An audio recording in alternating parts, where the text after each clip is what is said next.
It's just him and me and me.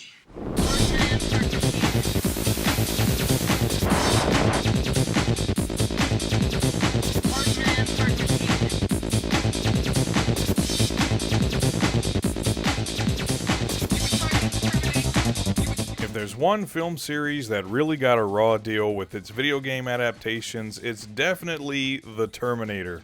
Whether it was the NES, the SNES, or even the Gen 6 consoles, this is a series that received one borderline unplayable game after another.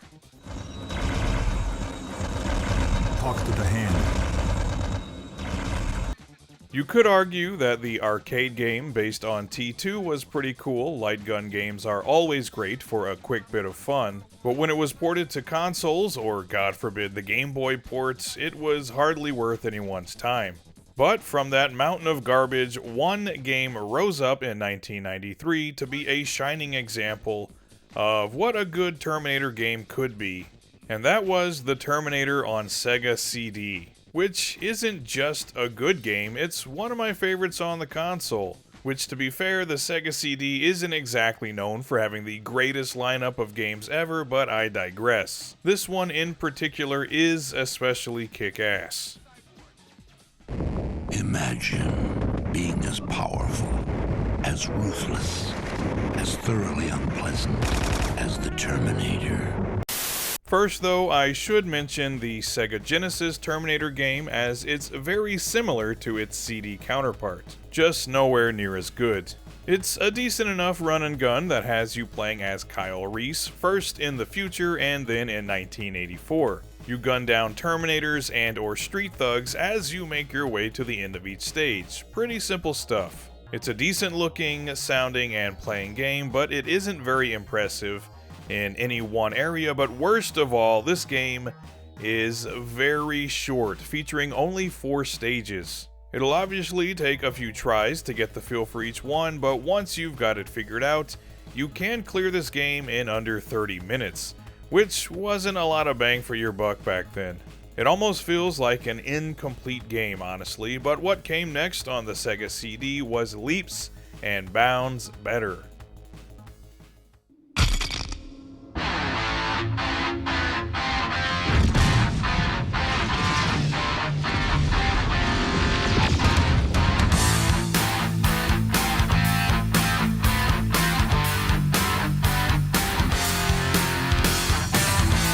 The basic premise of the Sega CD game is essentially the same. It's a run and gun that has you playing as Kyle Reese, with the first handful of stages taking place in the future where Skynet is in the process of wiping out humanity, and the rest of the game's taking place in 1984 where cocaine is in the process of wiping out humanity, and it replaces the Terminators with common street thugs. And this game is more than double the length of its Genesis counterpart, taking roughly an hour to finish, assuming you've played it a couple of times and got your bearings.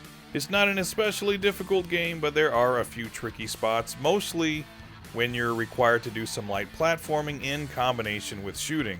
As a run and gun, Terminator doesn't reach quite the heights of games like Contra Hard Corps or Gunstar Heroes, obviously. There are some things that could have been done better. For example, being able to shoot straight up on stairs and ladders would have been very nice. You're limited here to shooting straight forward and diagonally. And it's been pointed out before that shooting enemies while going up and down stairs and ladders can be a bit of a chore. But aside from that, this is a solid playing game with responsive controls and plenty of enemies to contend with. You only have 2 weapons to make use of in the Terminator, your primary firearm and your grenades, both of which change depending on which era of time you're in, but function the exact same. Your gun has unlimited ammo, but you have a limited supply of grenades. Luckily though, the game is very generous with them and features various power-ups to increase your durability and attack strength. But you'll need to hunt down most of them, as the stages in this game are rather maze-like, as opposed to being a simple run to the right and shoot everything kind of game. It pays to take your time and explore each stage to make sure you're fully powered up and stocked with grenades.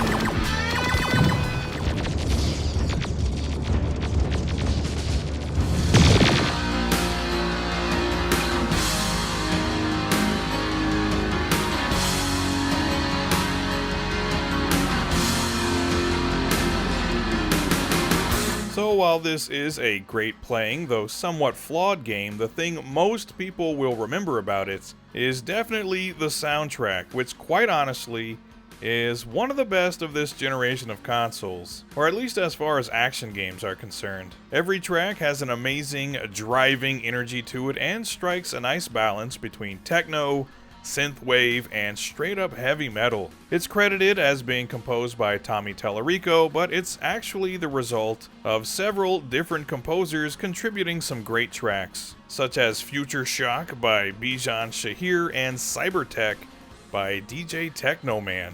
This may actually be my favorite soundtrack on the Sega CD, and I can happily listen to this music regardless if I'm playing the game or not.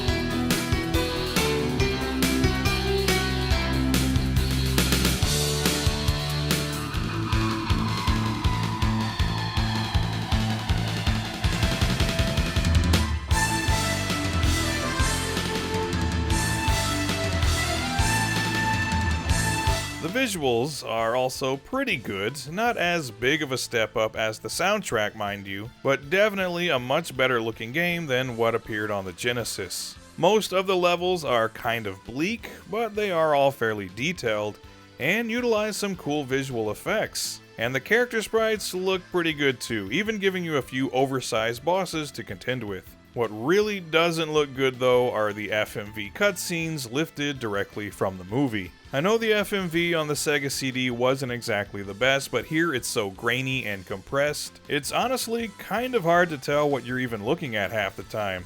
So it's definitely a mixed bag, but overall, the visuals get a pass.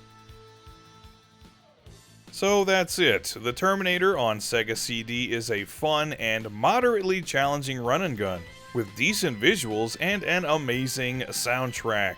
And all things considered, it's my favorite game based on the Terminator. I know that doesn't sound very impressive since I opened this review by saying how much most of the other Terminator games suck, but I reiterate this isn't just good by the standards set forth by the previous games. It's just plain awesome. If you've never played it before and you like a good run and gun, the Terminator on Sega CD is definitely worth your time. Play it or be terminated.